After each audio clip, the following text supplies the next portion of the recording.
remember Pearl Harbor. Ngayong December 7, Martes, ay ika-80 na taon ng anibersaryo na kung saan ay inatake ng bansang Hapon ang Pearl Harbor. Kung kaya opisyali na pumasok ang Amerika sa gera ng World War II. At alam natin ang dulot nito. At ito'y totoo na nangyari. Dahil may epekto ito sa maraming bansa, kasama ang ating bansang Pilipinas.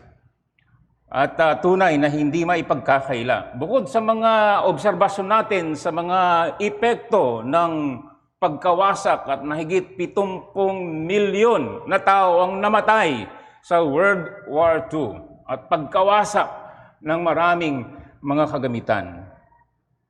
Maraming mga witnesses sa pangyayari na ito. Kaya maaari natin talagang pagkatiwalaan ang masamang naganap sa gera ng mga bansa. So ngayon, mga kaibigan, mahalaga ang mga eyewitnesses sa mga bawat mga historical na pangyayari. Kaya itong Pearl Harbor or World War II, pwede mong tingnan doon sa internet. I-type mo lang yung C, Eyewitness History. At maririnig mo ang mga kwento nila kung paano nakita ng kanilang mga mata o kaya ay narinig nila sa mga taong naandun talaga at naitala nila ang mga katotohanan ng kasaysayan. Ngayon, ang kasaysayan ng lahat ng kasaysayan ay yung ginawa ng Diyos na pinahintulot doon sa krus ng Kalbaryo at 2,000 taon na nagdaan. At ang kasaysayan na yan ay nagligtas ng maraming tao. At mahalaga na makita ang epekto nito sa buong daigdig na merong Diyos na nagkatawang tao na namatay sa krus ng Kalbaryo at muling nabuhay at mahigit na ilang milyon na mga tao simula noon na naligtas. At kasama ka doon at kasama ako doon.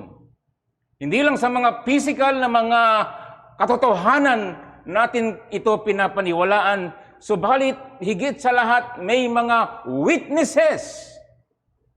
At isinulat nila ang kanilang mga narinig, ang kanilang mga nakita, kung kaya't ang isyu ng pananampalataya, ang isyu ng kaligtasan na pinakamahalaga sa lahat, ang isyu ng eternal life, ang isyu ng buhay na walang hanggang. Mahalaga mga kapatid at mga kaibigan, kayo na nandito ngayon at nakikinig sa online.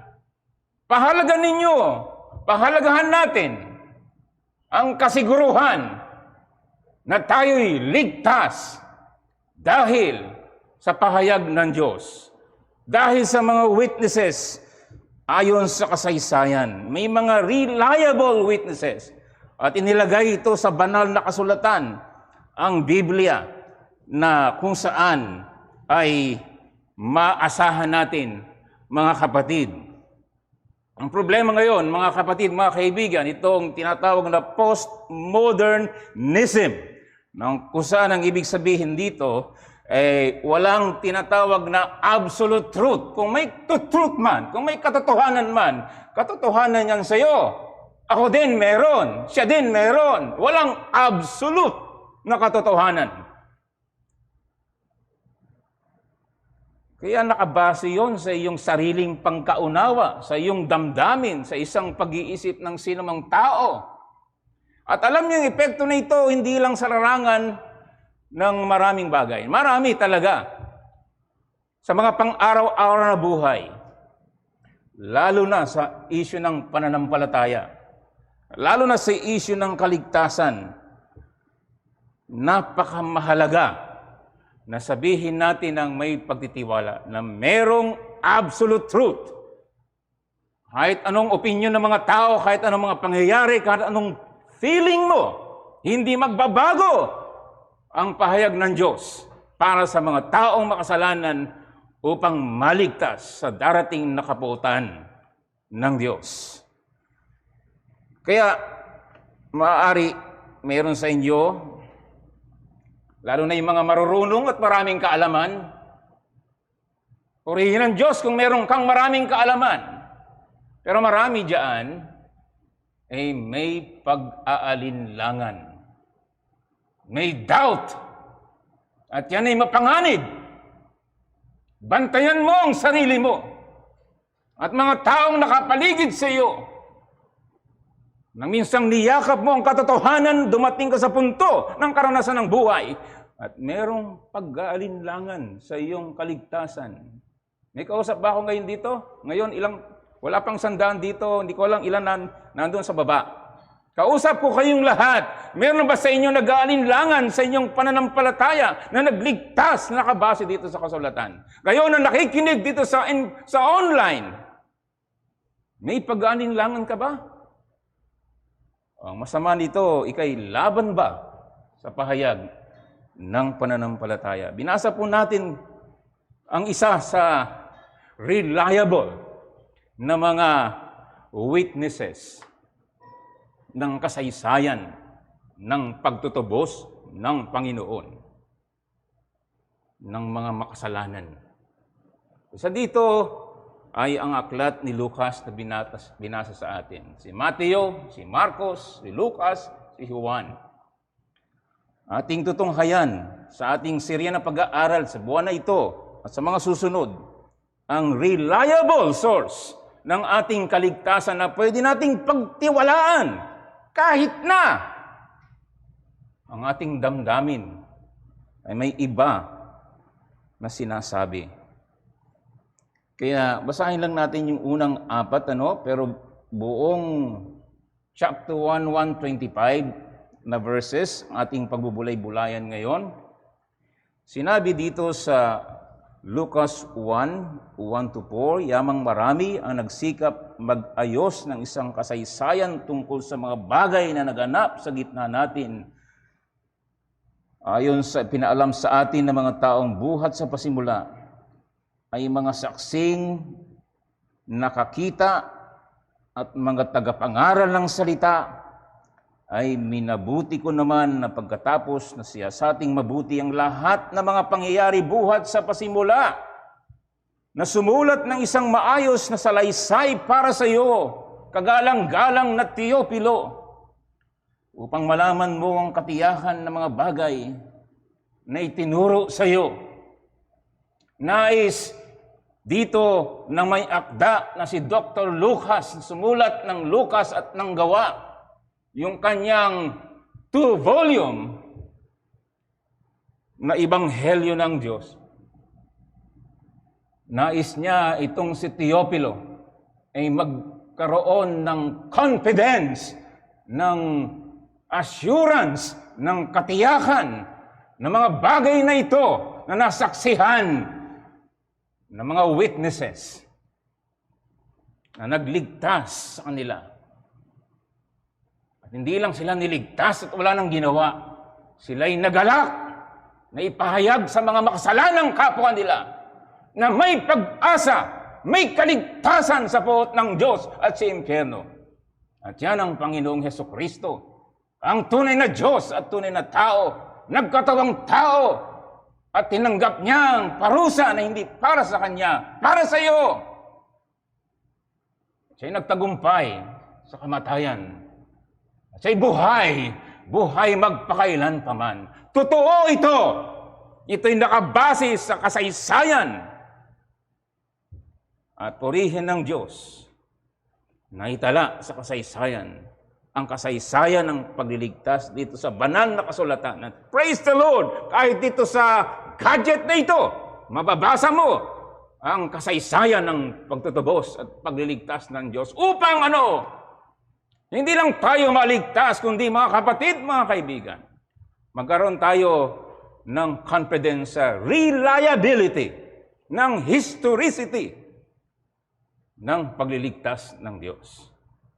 Yan ang nais niya kay Teopilo, pero hindi ito kay Teopilo lamang, para sa lahat ng mga mananampalataya at nagpahayag ng magandang balita patungkol kay Hesukristo. Yan ang unang chapters na gusto niyang sabihin, pero yan ang kabuuan patungkol kay Kristo sa kanyang istorya ng kapanganakan, sa kanyang kamatayan, sa kanyang muling pagkabuhay.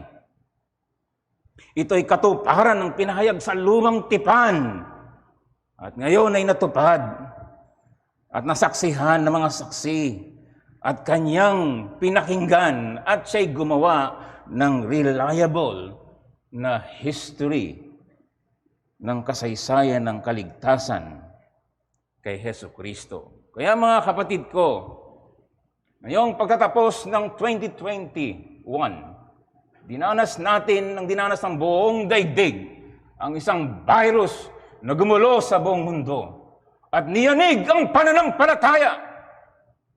At papasok tayo muli sa bagong taon na may bagong variants, Omicron. Hindi natin alam Sana wag. Sana. Ganun din naman ang hagad natin noon sa Delta. Sana. Pero pinaintulot niya At alam niyo bang pinatay niya mga Pilipino? 50 milyon. Sobra naman yon. 5,000. 50,000 50,000. Pero yung nagkaroon na ng virus ay 260 million. At ang namatay sa buong daigdig ay 5 million. Almost 200,000 na tao. And so, may opportunity ka pa mga bata at mga matanda na makinig sa maasahan, reliable na kwento ng pagliligtas. Upang kung ano man ang iyong marinig, ano man ang iyong maranasan, virus man o whatever, politika, whatever, meron kang confidence, huwag kang mag-alinlangan. Ang puso ay mandaraya, sinabi ni Jeremias. The heart is deceitful. Your heart is deceitful above all else and desperately wicked. Purihin ng Diyos, hindi nagbabago ang kanyang salita. Kaya nais ko dalhin ng mensahe na ito. Ang dakilang ebanghelyo ay pinahayag ng Diyos sa kasaysayan at inilagay sa banal na kasulatan sa pamamagitan ng Espiritu Santo ng Diyos. Sa makatwid, ito ay dapat nating paniwalaan at pagtiwalaan sapagkat ito'y maaasahan para sa atin at sa iba sa katiyakan ng kaligtasan at ang ating final na destinasyon na pupuntahan. Mayroon pa bang mas mahalaga sa mensahe na yan, mga kapatid? Anumang karunungan, anumang property, anumang pamilya, anumang meron ka sa bagay na ito, babalik ka sa alabok at wala kang madadala dahil wala kang dala. Ni anuman. Kaya mahalaga mga kaibigan ko na magkaroon ka ng kaligtasan at ng kasiguruhan. Yan ang kailangan natin sa lahat ng panahon. At ito ang hangarin ni Dr. Lucas. Alam mo naman ang mga doktor, maging siya na talagang hindi lang historian, hindi lang theologian, hindi talagang magaling na doktor. Hindi lang doktor ng physical, doktor ng kaluluwa. Kaya talagang ito ay maasahan.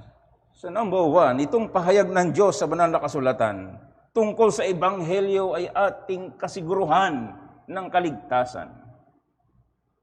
Yung pangalawang gusto kong sabihin dito, ang pahayag ng Diyos sa banal na kasulatan, sa ebanghelyo, dapat nating pagkatiwalaan at sundin kahit na ito ay imposible sa ating paningin.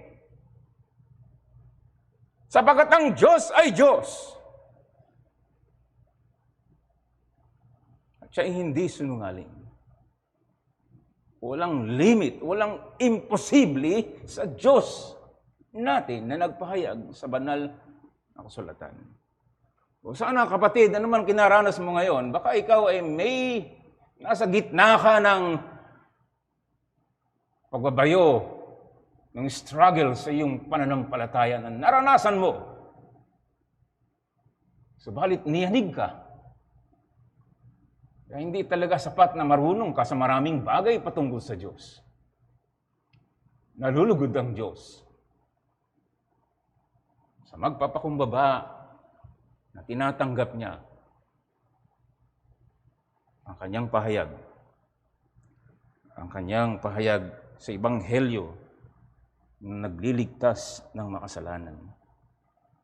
Sa verses 1 to 4 ng chapter 1 pa lamang, mga kapatid, ito ay patungkol sa Ebanghelyo na nagbibigay sa atin ng lakas ng loob, ng matinong pag-iisip, ng maayos na damdamin, ng kasiguruhan, ng assurance, ng kaligtasan. Kagaya ni Teopilo, hindi natin alam, siya ba'y bagong mananampalataya? Siya ba'y maraming alam? Siya ba'y hindi natin alam? Pero si Teopilo ay representative ng bawat mananampalataya na nagmamahal sa Diyos, na unang minahal ng Diyos. Nais ipahayag sa atin dito na gusto ng Panginoon na magkaroon tayo ng pagtitiwala, ng kasiguruhan sa Kanya. Sa kawalan ng katiyakan, lalo na sa panahon natin ngayon. Talagang na-shake, rattle, and roll ang pananampalataya ng maraming Kristiyano. Kahit na Reformed Baptist Church.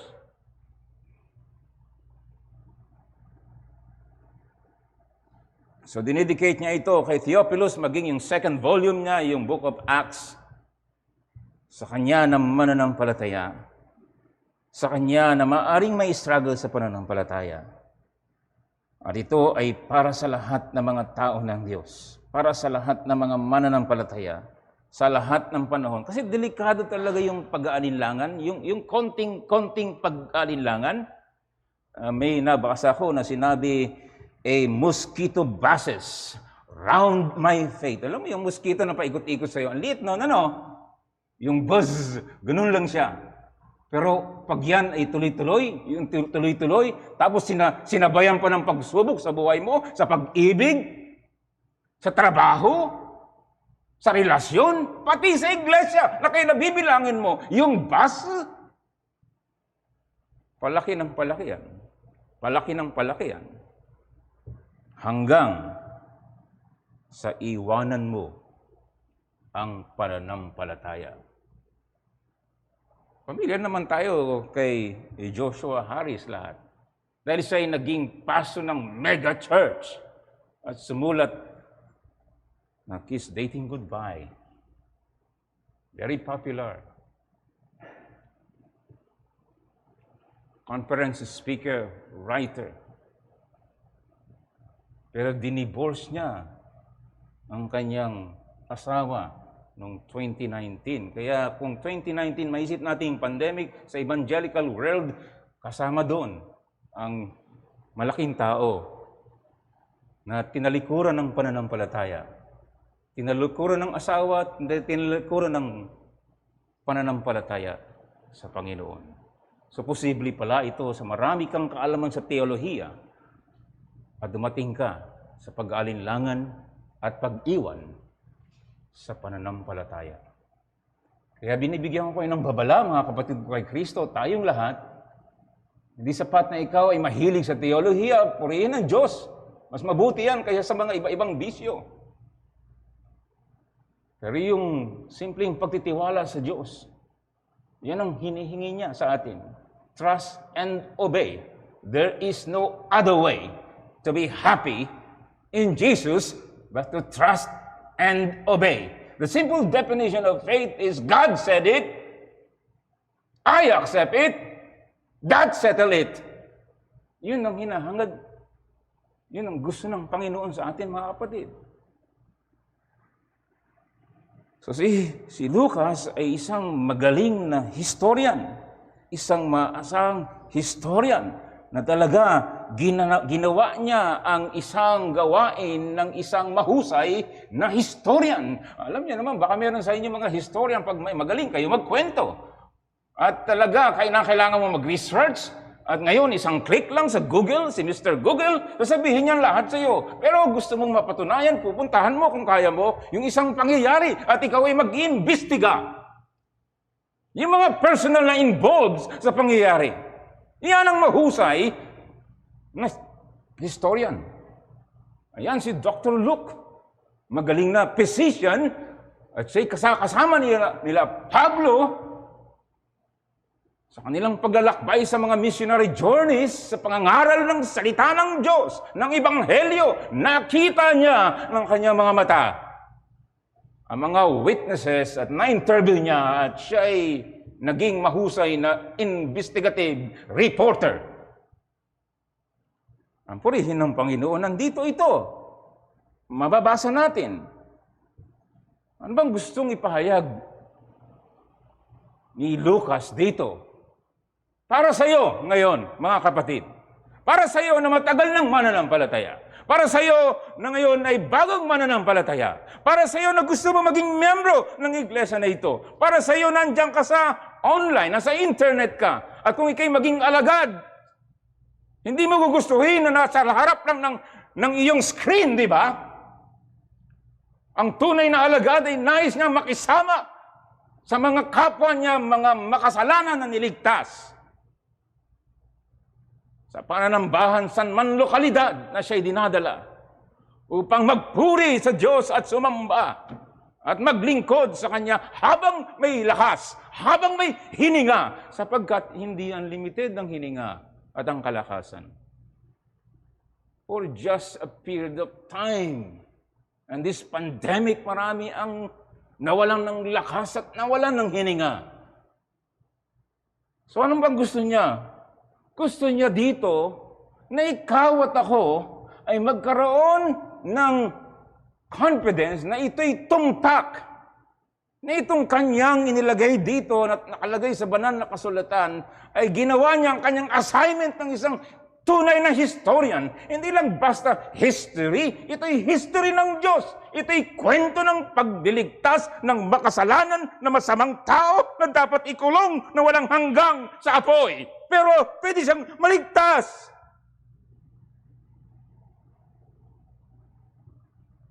And this is reliable. Gusto niya na magkaroon tayo ng confidence. Ito'y tumpak, ito'y accurate. Kayo ng mga accountant, alam niyo kung gaano kahalaga yung salitang accuracy. Isang zero lang, imbes na 100, ay baka maging 1 billion, di ba? Ang usapan dito, kaligtasan sa impyerno. Ang usapan dito ay kaligtasan sa puot ng Diyos. Kailangan maging accurate. At bilang doktor, hindi mo po sabihin na hindi ka accurate sa pag-opera. Lalo na sa mga ooperahan mo sa puso, sa kaloob-looban ng katawan ng tao. Kailangan na accurate ka dyan sa pag-opera. Alam mo kung paano yan, tirahin yan. Hindi po pwede na maiwan mo yung gunting sa loob. O maputol mo yung ugat. Accuracy. Buhay ng tao, pero ito buhay at kaluluwa.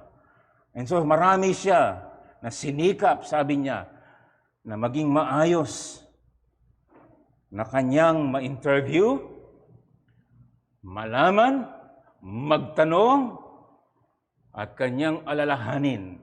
Number 1 na dito yung Ebanghelyo ni Marcos, na maaring pangunahin sa kanyang mga na-interview o reference point, o reference sa kanyang research work patungkol sa kasaysayan ng pagliligtas. At marami pa na mga eyewitnesses sa panahon na yon. So, ito ay maaasahan, mga kapatid. Kung meron mang gumugulo dyan sa isip mo, ayusin mo ang iyong pag-iisip. Sapagat hindi lang ito gawa ng tao, ito'y kinasihan ng Diyos. Diyos Espiritu Santo. Sapagat i-issue ito ng relasyon niya sa Diyos. Relasyon ito sa ginawa ng Diyos sa kanyang anak.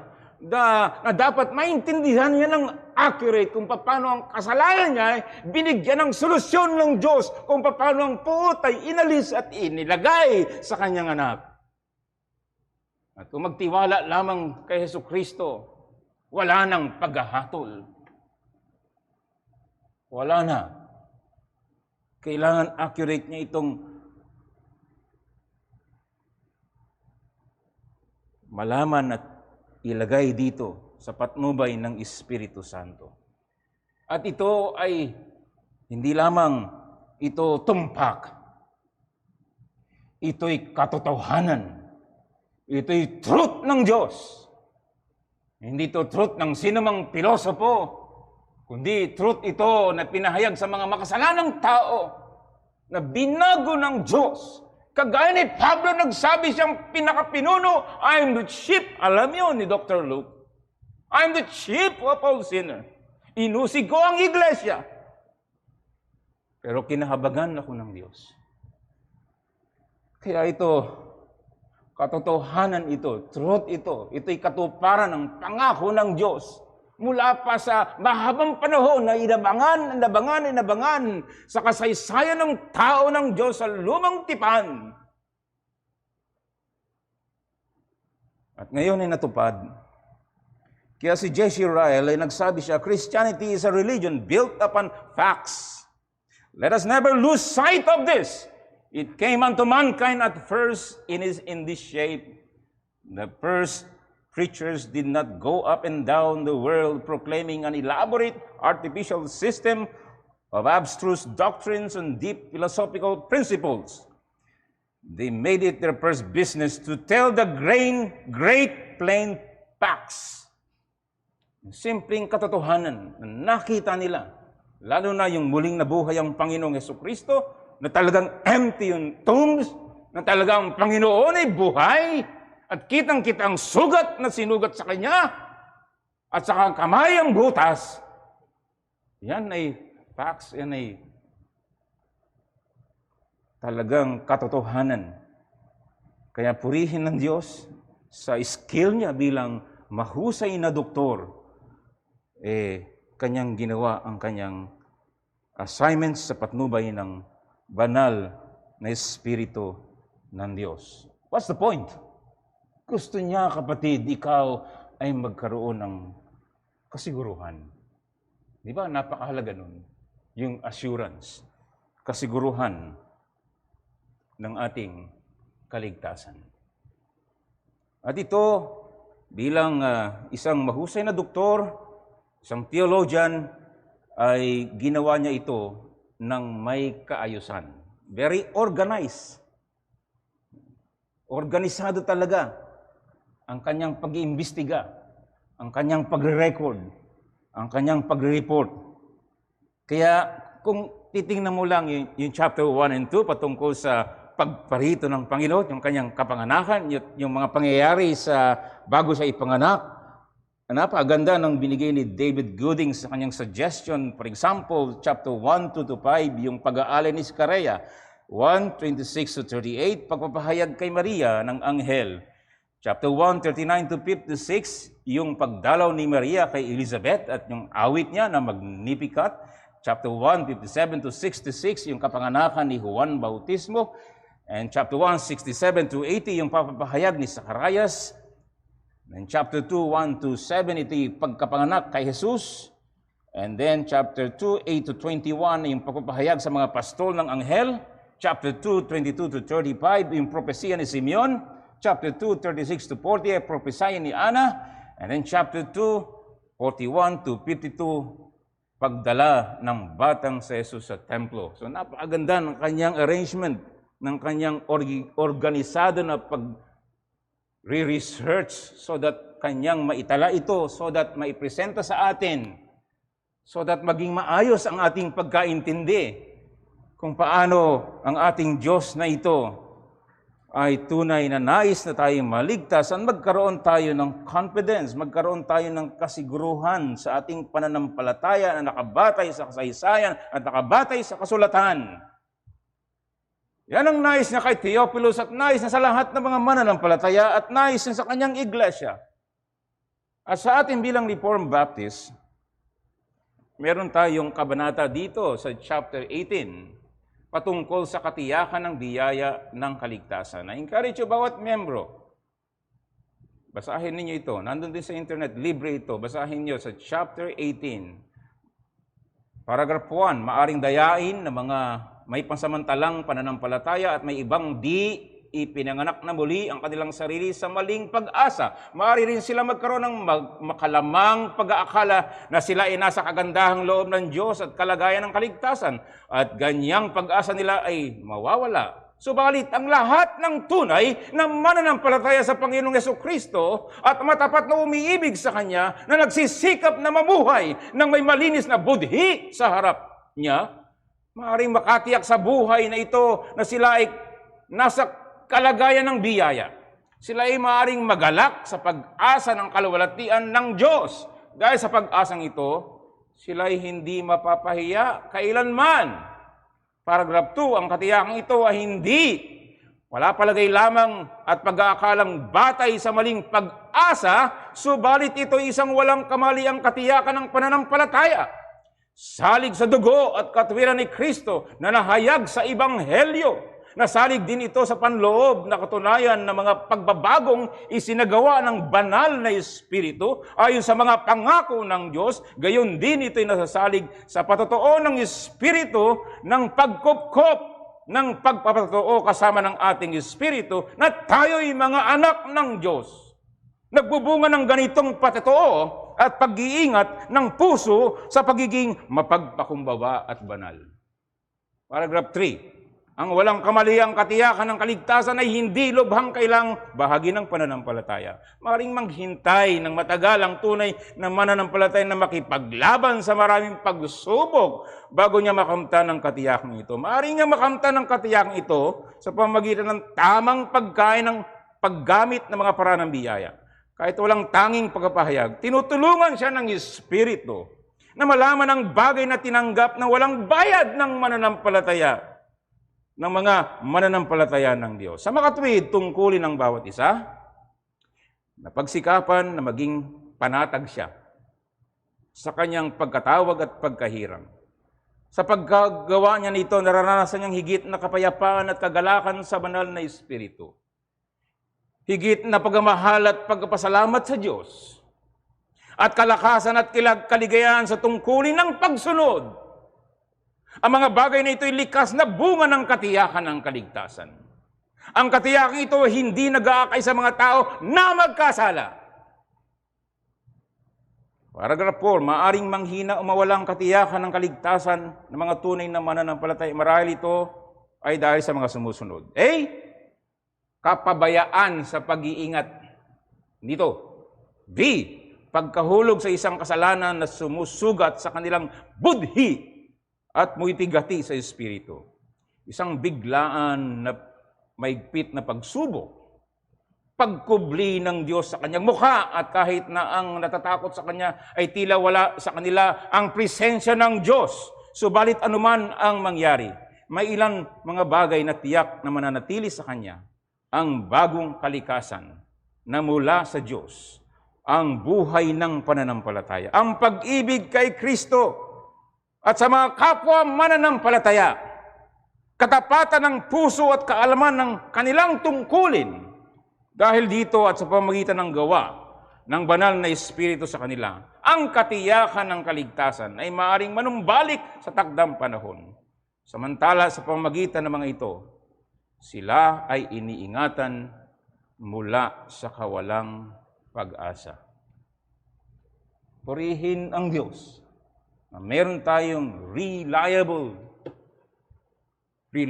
na salita ng Diyos para sa katiyakan ng ating pag-asa, ng ating kaligtasan, ng ating buhay na walang hanggang. Ano mang maganap sa atin, mga kapatid. Maganda yung quotation doon sa common prayer ng Puritan, Almighty God who called Luke the physician whose praise is in the gospel to be an evangelist and physician of the soul, may it please thee that by the wholesome medicines of the doctrine delivered by him, all the diseases of our souls may be healed through the merits of thy Son, Jesus Christ, our Lord. The second point na gusto kong isummarize lamang in verses 5 to 25, itong pahayag ng Diyos sa banal na kasulatan Sa Ebanghelyo, dapat nating pagkatiwalaan ito. Dapat natin itong sundin kahit na imposible sa ating paningin. Yan ang halimbawa na makikita natin dito sa mag-asawa na si Zacarias at ni Elizabeth bilang mga mananampalataya. Sila ay mga tao ng Diyos, mga tao ng Diyos na mga Israelita, na isang mabuting halimbawa, mga remnant ng tunay na Israel na naghihintay sa Diyos. At habang naghihintay sa Diyos, sila ay matapat na gumaganap ng pamumuhay bilang mananampalataya at ng tungkulin ng paglilingkod ng may kagalakan. Hindi sila perpekto, kagaya mo at kagaya natin, pero sila ay mga nagmamahal sa Panginoon. Mahal mo ba ang Panginoon? Sila yung mga matuwid na lingkod ng... Matuwid ka ba sa iyong pamumuhay ngayon? Kahit pandemya? Sila'y masunurin sa lahat ng kautusan ng Diyos. Masunurin ka ba? Masasabi ba sa iyo, itong kapatid na ito, hindi yan pasaway. Yan ay talagang nagtitiwala sa Diyos at masunurin sa lahat ng kanyang kautusan. So itong halimbawa na nakapakinig ng Ebanghelyo ng Diyos sa lumang tipan at ngayon ay sa kasaysayan na ipapahayag sa kanila. May pagsubok sa buhay nila.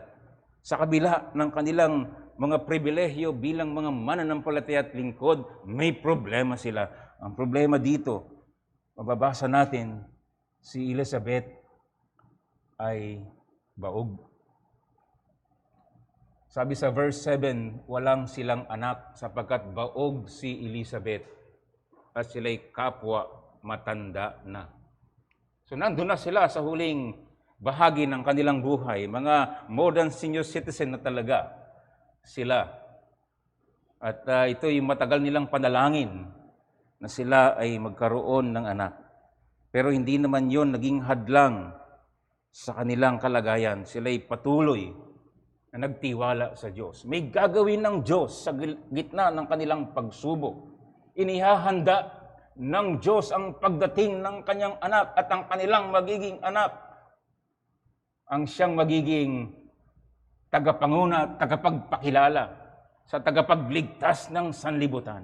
Pero yung ikay dumating dito sa mabigat na pagsubok, lalo na sa panahon na yon, na kung saan ay ikinakabit kung ikaw ay baog at walang anak, ito ay isang malaking kahihiyan sa kanila.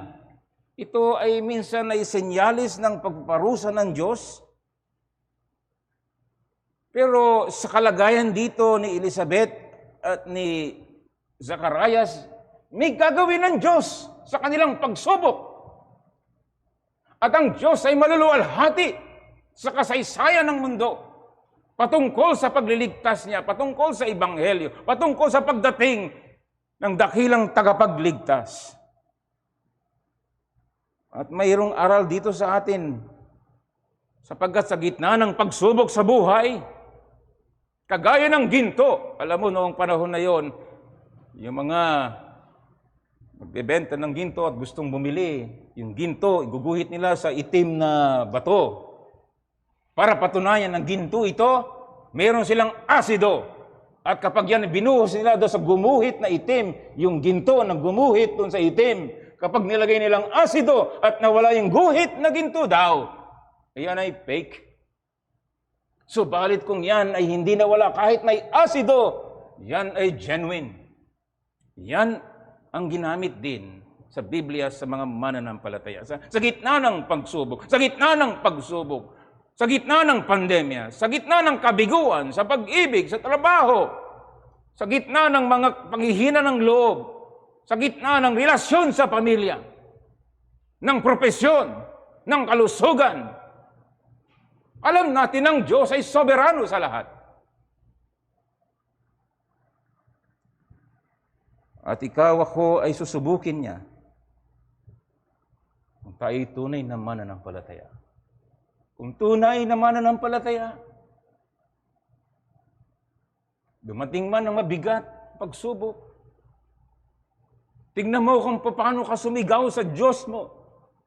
Paano ka humingi ng payo? Sinong hinihingin mo ng payo? Saan ka nagpupunta kung ikaw ay depressed?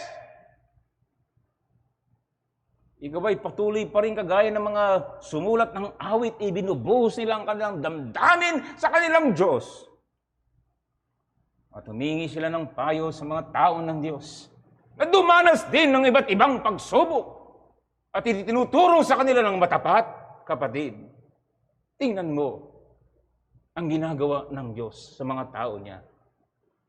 At ang ultimate na layunin ng Diyos na sinabi sa Roma 8, na ito'y mabuti. Anong mabuti? Upang ikaw at ako, ayon sa Pilipos 2, ay maging kagaya ng kanyang anak, na bagamat napakataas na Diyos ay nagpakababa at naging masunurin hanggang huling hininga. Yan ang ginagawa niya sa iyo, sa akin, sa anumang pagsubok sa buhay.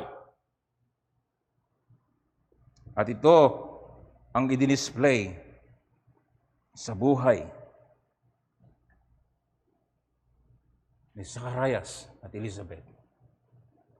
Sa gitna ng kahihiyan, sila ay nagpatuloy sa paglilingkod, sa paghihintay. Hindi sila perfect, sinasabi ko uli. May nabasa akong quotation sa Facebook, sabi niya, sometimes God allows testing in our lives to keep us humble, such as with Paul's thorn in the flesh. Sometimes God allows testing, such as with Job, to prove to the enemy a believer's love for him.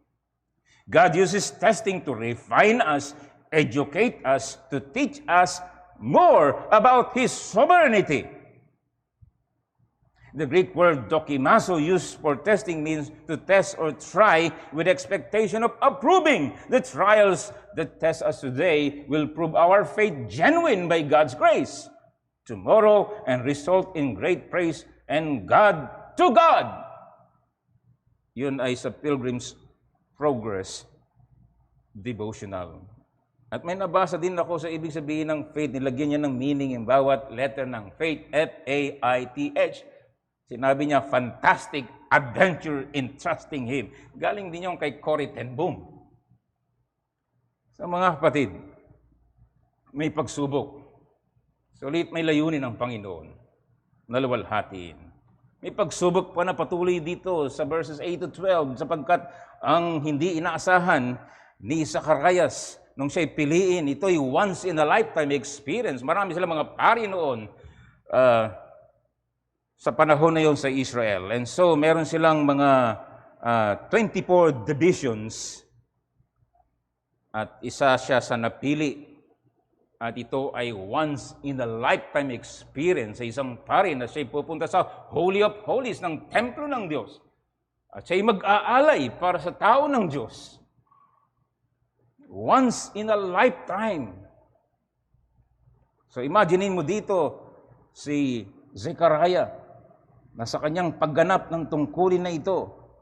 Imaginein mo nung pagpasok niya sa templo na talagang kabanal-banalan. Naandun yung mga furnitures, naandun yung figures na nagpapakita ng kabanalan ng Diyos sa Holy of walang ibang naandun. Isang tahimik at tapos mayroong lamp doon sa gitna ng Holy of Holies. And then suddenly, verse 11, nagpakita sa kanya ang isang anghel ng Panginoon. Nakatayo sa gawing kanan ng dambana ng insenso. Na makita niya ang anghel, nasindak at natakot si Zacarias. Hindi ka ba matatakot doon? Sa panahon na yon, pag nagpakita ng anghel, maaaring ikaw ay hatulan ng Diyos. Maliban na siya may espesyal na pahayag. Kahit na siya'y pari, isang lingkod, ito'y malaking pagsubok sa kanya na may anghel ng Diyos na biglang nagpakita sa kanya, lingkod ng kataas-taasang Diyos. Ayan ay si Anghel Gabriel na magpapahayag din kay Maria na ating pag-aaralan sa mga susunod. At dito ay may pahayag ang anghel ng Diyos. At inaasahan sa kanya bilang tao na maraming kaalaman sa salita ng Diyos Alam niya ang propesiya, lalo na sa aklat ni Isaiah, aklat ni Malakay, samantalang 400 taon ay hindi na nila narinig ang tinig ng Diyos. Simula nang sila'y parusahan ng 70 taon sa Babylonia at sila'y ibinalik at muling naiayos ang templo, 400 taon, 400, silence. Hindi na rin narinig ang Diyos. And then bigla nagpakita ang Diyos at nagpahayag ang Diyos. Ano yung pahayag ng Diyos? Na dapat sana ay kanyang paniwalaan. So alam ng anghel ng Diyos na siya natakot, kaya sa verse 10 sinabi niya ni anghel Gabriel, huwag kayong matakot sapagkat narito dala ko sa inyo ang magandang balita ng malaking kagalakan, mabuting balita, good news. Magandang balita. Kaya't iba pang mga maraming pangangaral ay papahayag niya sa mga tao ang magandang balita. Kakaiba ito, napahayag na siya ay magkakaroon ng anak na ang panalangin nila ay sasagutin ng Diyos ang kanyang baog na asawang si Elizabeth. Alam niya, may kasaysayan naman yan sa Old Testament na kahit imposible, kagaya ni Sarah, siya ay sa kapangyarihan ng Diyos ay nagkaanak. Alam niya dapat ito bilang mangangaral at bilang pari. Hindi siya ignorante dito, pero nung siya na at dumating na, siguro nang siya'y umalis sa kayantahanan, siguro nag-kiss goodbye pa siya kay Elizabeth at maari sinabi ng Elizabeth, don't forget to pray. What pray? Ay maaring malapit sa puso nila na sila ay walang anak at gusto magkaanak. Pero siya ay representative ng tao ng Diyos, so pinapanalangin niya una sa lahat ang kaligtasan ng bansang Israel. Sa ilalim ng pagkakaalipin. Kaya itong salita ng anghel patungkol sa mensahe ng magandang balita at itong kanyang magiging anak ay pauna siya ang magpapakilala sa darating na tagapagligtas. May kaligtasan, ibig sabihin ito na yung bagong panahon na kung saan ang Diyos ay magliligtas sa malawak na paraan na kung saan ang Diyos, Espiritu Santo, ay ibubuhos niya para sa kaligtasan ng marami. Ito ay very exciting na panahon. Subalit anong tugon dito ni Zechariah sa verse 18? Paano ko malalaman? Gayon nga! Sapagkat ako'y matanda na, totoo naman, tapos na, matagal ng menopause. Yung katawan niya, wala na. Ni Elizabeth, ako ay matanda na at ang aking asawa, puspos na sa mga araw. Totoo. Pero sa Diyos ay walang imposible. Paningin natin, imposible. Sa Diyos, walang imposible. Sa dito, makikita natin ang problema ay nagmumula sa puso. Mula sa puso. John Calvin said,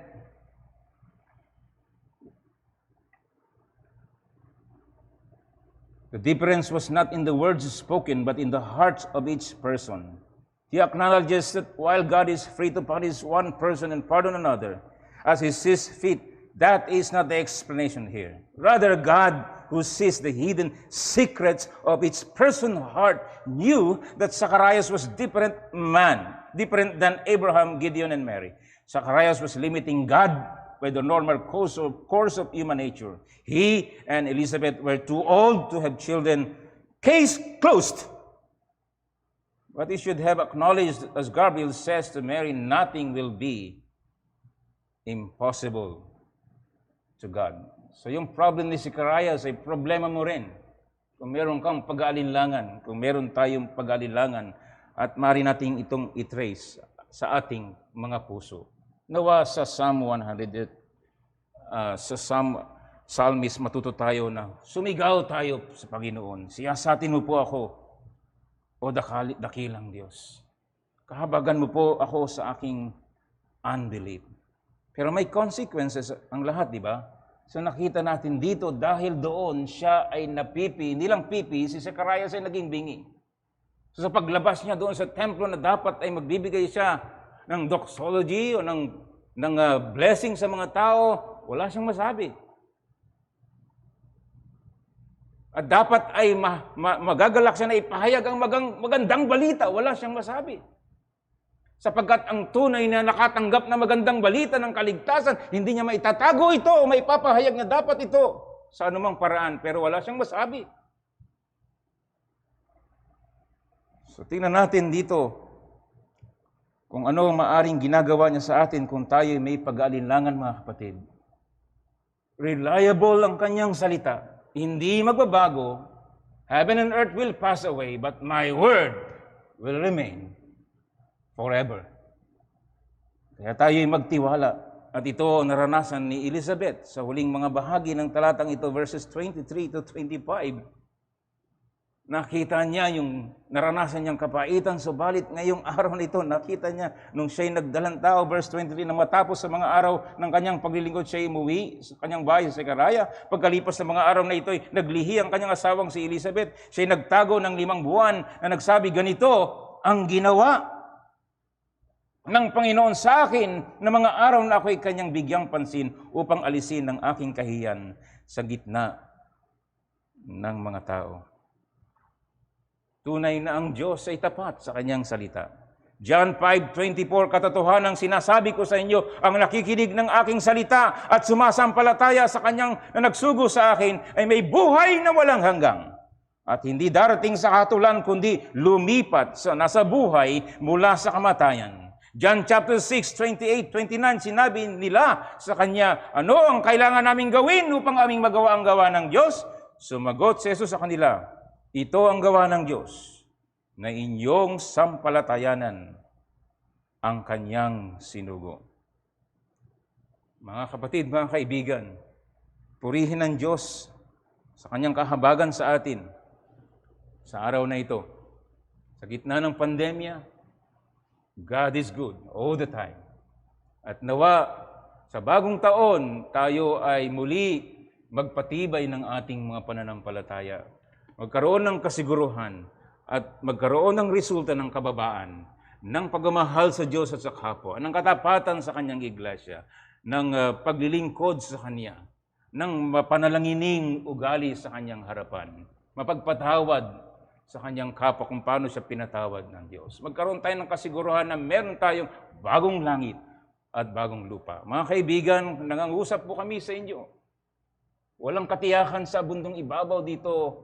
Anumang bagay dito hindi magtatagal. Ikaw ay hindi magtatagal. Narito ang reliable na kwento ng pag-ibig ng Diyos sa kanyang banal na kasulatan. Maaari kang maligtas ngayon. Magsisi ka, lumapit ka sa Kanya, sumampalataya ka at magtiwala. Ngayon at magpakailaman. Tayo manalangin. O Diyos, binabalik namin lahat ng papuri sa iyo. Salamat sa iyong katapatan. Salamat sa iyong salita, sa iyong pahayag na hindi nagbabago.